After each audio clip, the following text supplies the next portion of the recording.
Overnight, protesters flooding the streets across Iran for the 14th night in a row.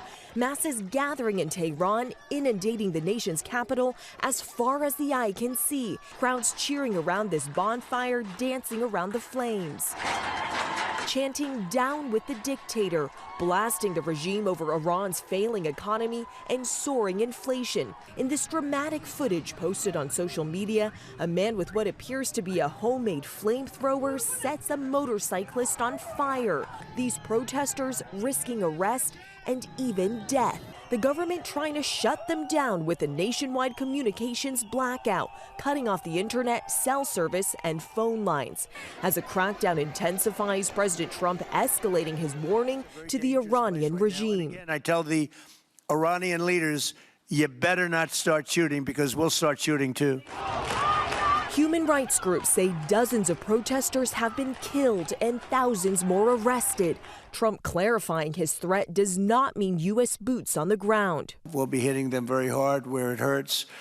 And that doesn't mean boots on the ground, but it means hitting them very, very hard where it hurts. This morning, Iran responding to those threats, warning that if the U.S. were to strike, the U.S. and Israel would be legitimate targets of the Islamic Republic.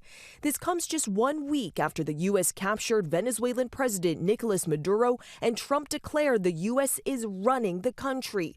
In a New York courtroom on Monday, the ousted leader and his wife pleading not guilty to drug and weapons charges. Maduro telling the judge he was kidnapped in Caracas. Now Trump is warning the U.S. could take similar action against Colombia and is threatening land strikes on drug cartels that he claims are running Mexico.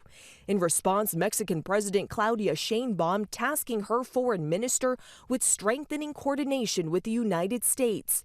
Trump pressed this week on whether there's any limits to his global powers. Yeah, there's one thing, my own morality.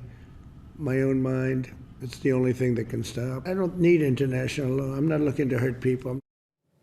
And we're learning from an Israeli official that Prime Minister Netanyahu spoke with Secretary of State Marco Rubio this weekend about what's happening in Iran. And remember, Gio, it was just a couple of weeks ago when Trump met with Netanyahu at Mar-a-Lago, where Trump promised that the U.S. would back Israeli strikes on Iran if Iran continues with its nuclear program. Gio. So much to watch around the world. Selena Wang, thank you for your reporting.